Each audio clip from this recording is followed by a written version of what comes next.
명절 연휴 맞아서 우리 자녀들과 함께 예배하게 됐는데 여러분 너무 기쁘고 좋습니다. 우리나라는 이 신정 새해도 있고 또 구정 새해도 있고 두 번이나 있어서 더 좋은 것 같습니다. 우리 옆 사람 보고 미인대칭으로 인사하는데 오늘 축복 인사합니다. 사랑하는 성도님, 활짝 웃으며 인사하며 사랑하는 성도님, 새해 복 많이 받으세요. 2025년 새해에는 배부르고 등 따시고 스트레스 받지 말고 돈은 넘쳐나고 실력은 쑥쑥 오르고 하나님 사랑은 충만한 한 해 되세요. 아참, 따라요. 아참, 중삼층도 아참. 그리고 건강은 20대, 지혜는 80대, 믿음은 100점 만점으로 사는 한 해가 되기를 축복합니다. 오늘 설교 제목 따라 합니다. 기쁨, 기도, 감사로 채우라. 기쁨, 기도, 감사로 채우라. 새해가 되면 새해 복 많이 받으세요 라고 새해 인사를 합니다. 아무리 들어도 참 좋은, 듣기 좋은 덕담 중에 덕담입니다. 그런데 성경적으로 새해 인사를 한다면 그 말은 이렇게 되어야 옳습니다. 새해 복 많이 나누세요. 왜요? 기독교의 복은 그 복을 혼자 누리는 복이 아니기 때문입니다. 성경은 자기 혼자 잘 먹고 자기 혼자 잘 사는 것을 복이라고 말하지 않습니다. 기독교의 복은 하나님 주신 복을 나누는 데 있습니다. 복을 받으라가 아니고 복을 나누라가 성경적입니다. 가족과 함께 나누고 친구들과 함께 나누고 이웃과 함께 나누어야 합니다. 사랑하는 여러분, 새해 복 많이 나누시기 바랍니다. 올 한 해 복을 많이 나누는 사람 되기를 축복합니다. 참 이상하죠. 하나님 주신 복을 나누면 이게 줄어드는 게 아니에요. 나누면 줄어들고 나누면 없어지고 나누면 모자라야 되잖아요. 근데 이상해요. 그렇지 않아요. 복은 나누는데 또 채워져요. 더 커져요. 참 이상해요. 나누면 부족하고 없어져야 되는데 나누는데 더 커져요.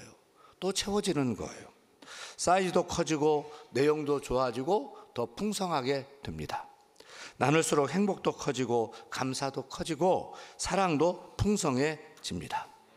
그런데 나 혼자 쓰겠다고 꽉 쥐어야 보면 기쁨이 없습니다. 그 사람 없고 나만 가지고 있으면 좋아야 되는데 이거 별로 행복하지 않습니다. 사랑도 말라버립니다. 우리는 그렇게 살면 안 됩니다. 저는 우리 성도들이 복을 나누는 성도가 되기를 축복합니다. 복 받음만 추구하는 것이 아니라 복 나눔을 추구하시길 바랍니다. 그것이 예수 잘 믿는 신앙인의 길인 것입니다. 그런데 여러분, 우리가 인간이기 때문에 유한적이고 한계가 있지 않습니까? 어떻게 마냥 퍼줄 수 있겠습니까? 있어야 나눌 수 있잖아요. 또 채워야 퍼줄 수 있지 않겠습니까? 채워야 나눌 수가 있습니다.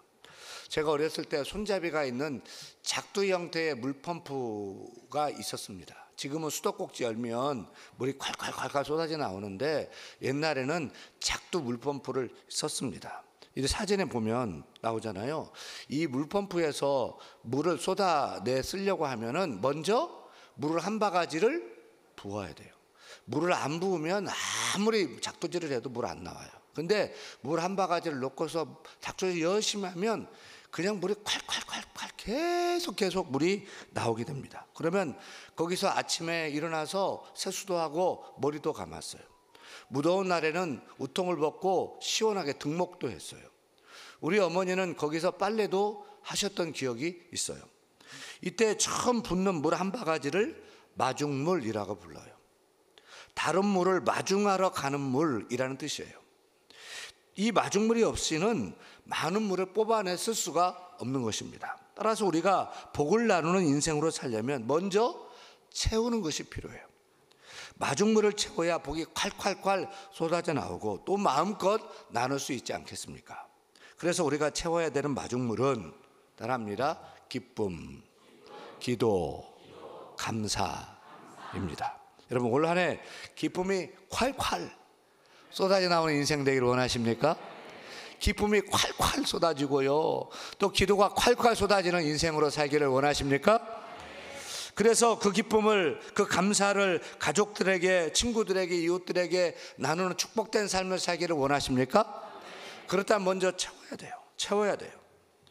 오늘 본문 데살로니가전서 5장 16절 18절 말씀은 우리에게 세 가지를 채울 것을 말씀합니다. 무엇입니까?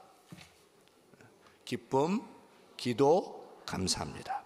이 세 가지는 하나님의 뜻입니다.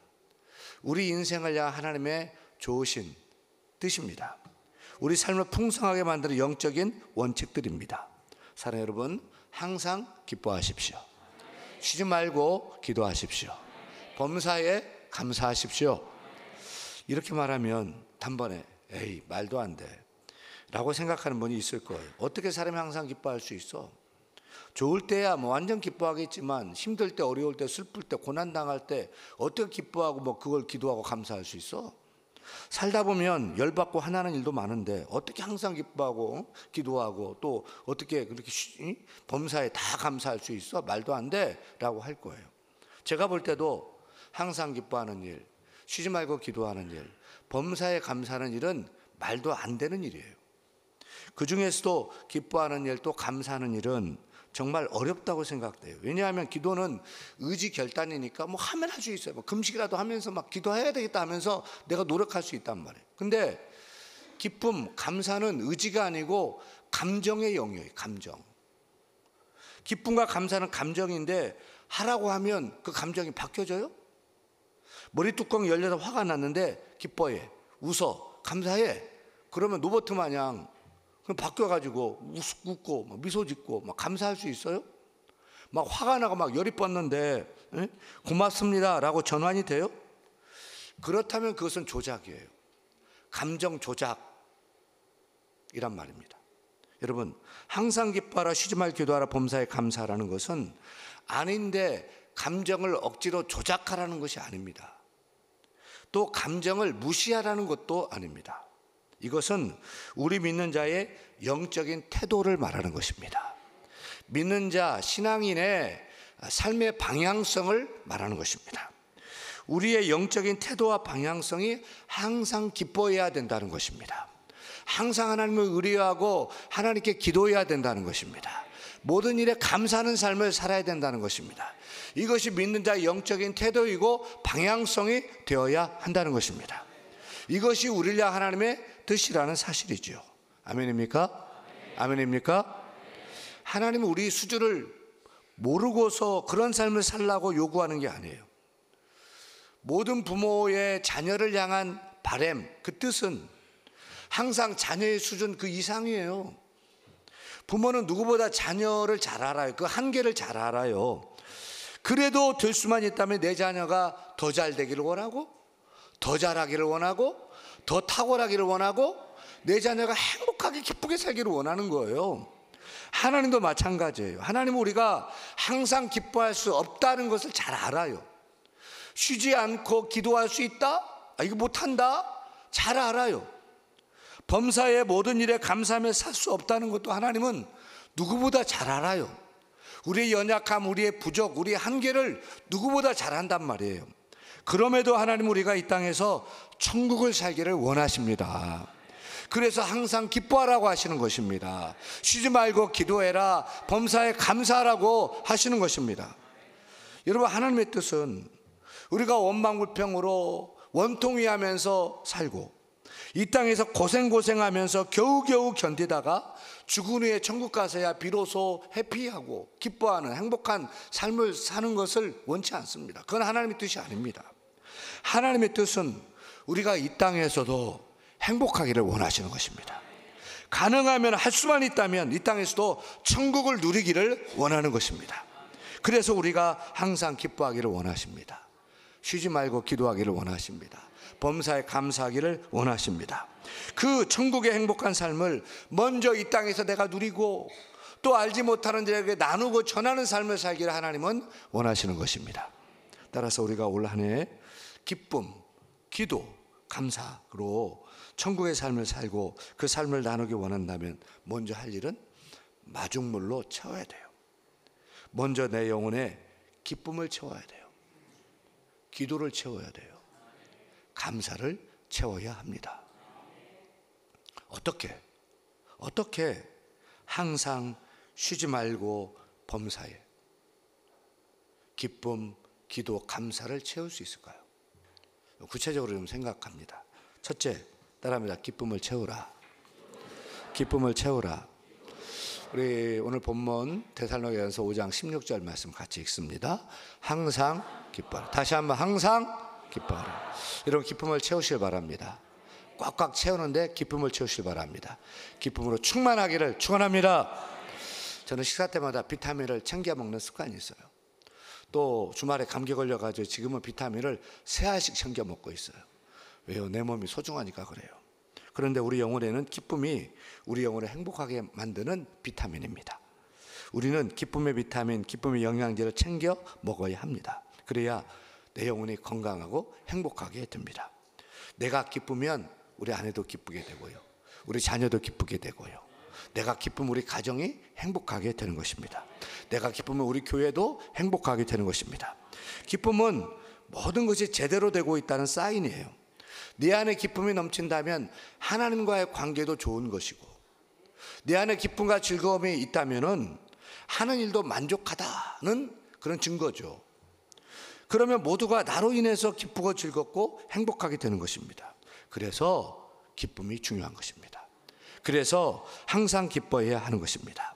그래서 우리 안에 기쁨을 가득 채워야 하는 것입니다. 여러분 기뻐하십시다. 기뻐하십시다. 기쁨을 채우십시다. 여러분 하루에 몇 번 정도 웃는 것 같습니까? 조사해 보니까 어린아이들은 하루에 300번에서 500번을 웃어요. 근데 우리 어른들은 조사해 보니까 하루에 7번에서 10번 웃는데요.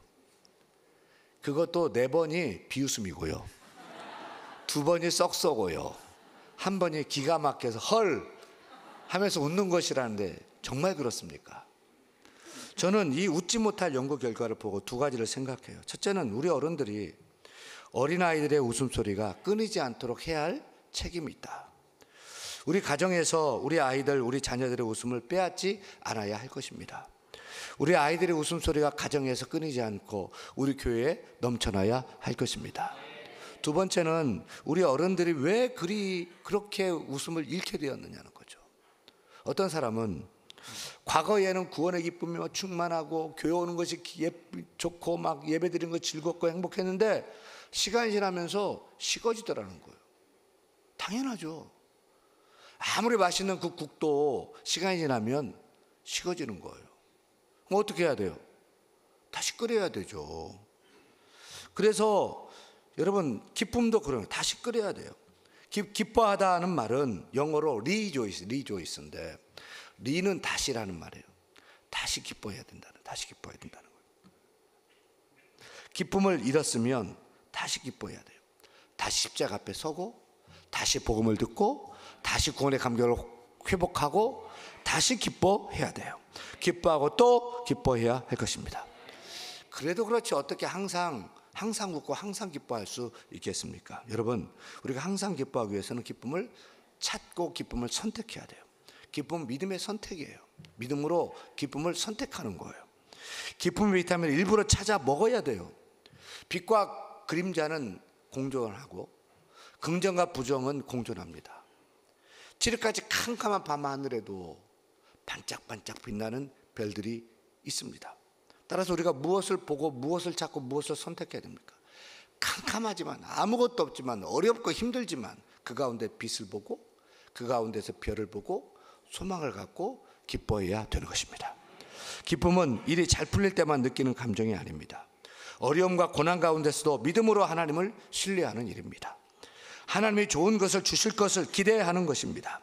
그래서 지금은 캄캄하지만 지금은 어렵지만 그 가운데서도 하나님의 선하신 뜻을 기억하고 기뻐하는 것입니다. 하나님 도와주시면 할 수 있다는 긍정적 믿음을 가지고 기뻐하는 것입니다.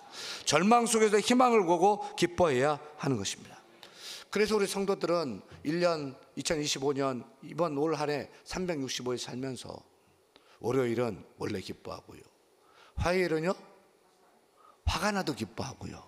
수요일은요, 수도 없이 기뻐하고요. 목요일은요, 목청 높여 기뻐 노래하고요. 금요일은요, 금세 기뻐 또 기뻐하고요. 토요일은요, 기쁨으로 톡톡 튀며 또 기뻐하고요. 주일에는요, 주님과 함께 기뻐하세요. 다시 월요일에는 원래 기뻐하고, 화요일에는 화가 나도, 수요일에는 수도 없이 기뻐하고, 목요일에는 목청 높여 기뻐 노래하고, 금요일에는 금세 기뻐하고 또 기뻐하고, 토요일에는 기쁨으로 톡톡 튀며 기뻐하고, 주일에는 주님과 함께 기뻐하는, 날마다 기쁨을 채우고 날마다 기쁨을 나누는 삶을 살아야 할 것입니다. 둘째, 따라합니다. 기도를 채우라. 기도를 채우라. 17절 읽습니다. 쉬지 말고 기도하라. 사랑하는 여러분, 올 한 해 살면서 기도를 채우시길 바랍니다. 기도로 충만하시길 바랍니다. 그러면 다 이겨낼 수가 있습니다. 우리가 쉬지 말고 기도만 할 수 있다면 어떤 어려움, 어떤 고난, 어떤 시험이 닥쳐도 문제없어요. 다 이겨내고 승리할 수 있습니다. 왜요? 기도는 하나님과 연결되는 끈이기 때문입니다. 기도는 하나님의 손을 붙잡는 것이기 때문입니다. 기도는 하나님의 능력을 얻는 통로가 되기 때문입니다. 우리는 기도를 앞장 세워야 할 것입니다. 쉬지 말고 기도하라는 것은 하루 종일 무릎 꿇고 기도하라는 것이 결코 아닙니다. 모든 순간에 하나님을 의식하라는 것입니다. 어떤 상황을 만나든지 하나님께 나아가고 하나님께 도움을 구하고 언제든지 하나님을 의지하라는 뜻입니다. 그러면 풀리는 인생, 닫힌 문을 여는 축복의 사람이 될 것입니다. 미국의 텍사스에서 석유 재벌로 유명한 존 뉴턴이라는 사람이 있어요. 석유로 거부가 되었죠. 한 번은 뉴욕에 와서 존 뉴턴이 뉴욕 맨하탄에 있는 엠버서더 호텔 맨 꼭대기 29층 펜트하우스에 방을 얻었어요. 그날도 뉴욕 시내에서 볼일 보고 호텔에 왔는데 이게 웬일입니까? 엘리베이터가 고장 나버렸습니다. 어떻게 해야 됩니까? 걸어 올라가야 됩니다. 근데 올라갈 그 정도로 부자가 되면은 되게 살이 막 출렁출렁합니다. 막. 그래 몇 계단 올라가다가 막 힘들고 쉬고 또 올라가다가 쉬고 막 진짜 땀이 막 흐르고 다리가 후들후들거리고 도저히 못 올라가겠어 했는데 29층까지 왔어요. 아, 이제 됐어요. 안도했어요. 그런데 주머니를 보니까 열쇠가 없는 것입니다. 방키가 없는 것입니다. 그럼 어떻게 해야 됩니까? 다시 내려갔다 또 올라야 됩니다. 그건 죽어도 못 하겠는 거예요. 그때 저쪽에서 청소하던 흑인 아주머니가 무엇을 도와드릴까요? 라고 묻는 거예요. 그러자 내가 방문 열쇠를 못 가지고 올라왔습니다 라고 했어요. 그 말은 뭐예요? 좀 내려가서 가져다 주면 좋겠습니다, 뭐 이런 뜻이죠. 그때 흑인 아주머니가 하는 말이 그럴 필요 없어요 라고 하더니 자기 주머니에서 열쇠 하나를 꺼내요. 그리고 방문을 쉽게 열어버리는 거예요. 호텔방 전부를 다 열고 들어갈 수 있는 열쇠로 연 것이죠. 여러분, 이런 열쇠를 뭐라 부르죠? 마스터 키다, 만능 열쇠다고 합니다. 그러면 기도가 만능 열쇠입니까? 아닙니다. 그렇지 않습니다. 기도를 해도 되는 일이 있고 기도를 해도 안 돼, 안 되는 일도 있는 거예요. 그때 흑인 아주머니가 웃으면 손님, 예수 믿으세요. 예수 믿기처럼 만능 열쇠예요 라고 하더라는 거죠. 여러분, 기도는 만능 열쇠가 아닙니다. 기도는 마스터키가 아닙니다. 예수님이 만능 열쇠입니다. 하나님이 만능 열쇠입니다. 예수님이 풀면 다 풀립니다. 하나님이 열면 다 열립니다. 따라서 우리는 하나님께 예수님의 이름으로 기도해야 할 것입니다. 쉬지 말고 기도해야 할 것입니다. 사랑하는 여러분, 올 한 해 기도로 채우십시다. 쉬지 말고 기도에 힘쓰십시다. 셋째, 따라합니다. 감사로 채우라. 18절 말씀 같이 읽습니다. 범사에 감사하라. 이것이 그리스도 예수 안에서 너를 향하신 하나님의 뜻이니라. 여러분, 새해에는 감사로 마음과 삶을 채우십시다. 우리 인생을 감사로 충만하게 하는 것입니다. 늘 우리 입에서 감사합니다, 고맙습니다 끊이지 않게 하는 것입니다. 큰 일에도 작은 일에도 사소한 일에도 감사하십시다. 저는 여태까지 감사하는 사람에게서 화난 얼굴을 본 적이 없어요. 저는 여태까지 별일도 아닌데도 감사하는 사람에게서 찡그린 얼굴을 본 적이 없어요. 사소한 일에도 환하게 웃으며 땡큐라고 말해 보십시다. 감사는 그 사람에 대한 사랑과 존경의 표시입니다. 그리고 감사와 고마움의 표현은 언제나 우리를 기분 좋게 하고 마음을 따뜻하게 합니다. 그런데 우리는 정작 우리 가족들에게 감사하기에 인색한 것을 봐요. 아닙니다. 먼저 가족에게 감사할 줄 알아야 됩니다. 남편은 아내에게, 아내는 남편에게, 부부지간에 따라합니다. 감사합니다. 고마워요. 말을 할 줄 알아야 됩니다. 부모는 자녀에게, 자녀는 부모에게 감사해요. 고마워요. 따라하세요. 감사해요. 고마워요. 라고 말해야 됩니다. 가족이라고 당연한 게 아닙니다. 이걸 맛있는 거 사줬는데도 감사하다는 말이 없습니다. 맛있는 거 사주면 아버지 감사합니다. 잘 먹었습니다. 그 말 듣겠자고 한 건 아니지만 그 말 들으면 기분이 흐뭇하고 좋은 것입니다. 학원비를 줬으면, 용돈을 줬으면 그냥 받는 게 아닙니다. 아빠 최고, 감사합니다. 성은이 만극합니다. 충성하겠습니다. 뭐 이래야 되는 것입니다. 말해야 됩니다. 표현해야 됩니다. 종은 땡이라고 울려야 종이 되는 것이고, 노래는 불러야 비로소 노래가 되고, 축복은 감사해야 비로소 축복이 되는 것입니다. 여러분, 감사합니다. 고맙습니다. 안 따라해도 됩니다. 말하시길 바랍니다. 우리 가정이 감사 고마움이 넘치는 천국 되기를 축원합니다. 천국은 다른 곳에 임하는 것이 아니에요. 감사하는 자 마음에 천국이 임하는 것입니다. 우리 가정에 감사가 넘친다면 우리 가정에 천국 될 줄 믿습니다. 우리 교회에 감사가 넘친다면 우리 교회가 천국 될 줄로 믿습니다. 우리나라에 감사가 넘치기를 소원합니다. 비판이, 부정이 떠나고, 비난과 저주가 떠나고, 배신이 사라지고, 대통령, 지도자, 국민들의 입술에서 감사합니다, 고맙습니다 환하게 웃으면서 그렇게 감사가 그치지 않는 나라, 우리 조국 대한민국 되기를 소망해 봅니다. 어느 날 장미꽃이 하나님께 불평했습니다. 왜 저에게 가시를 주셔서 제 인생을 아프게 합니까? 하나님께 불평하며 좀 따졌습니다. 그때 하나님이 이렇게 말씀하셨어요. 나는 너에게 가시를 준 적이 없단다. 가시나무인 너에게 장미꽃을 선물했을 뿐이다, 그 말입니다. 똑같은 인생을 살지만 가시 때문에 불평하는 사람은 지옥을 사는 것이고, 똑같은 인생을 살지만 자기처럼 가시 같은 인생에 아름다운 장미꽃을 주셨다고 생각하며 감사하는 사람은 천국을 사는 것입니다. 사는 여러분, 올 한 해 감사하십시다. 감사하십시다. 우리 마음과 삶을 감사로 채우십시다. 그렇게 감사로 살고, 또 그렇게 천국을 살고, 그렇게 천국을 모르는 많은 사람에게 천국을 선물하는 축복의 전달자로 사는 멋지고 아름다운 인생 다 될 수 있기를 간절히 축원합니다. 축원합니다.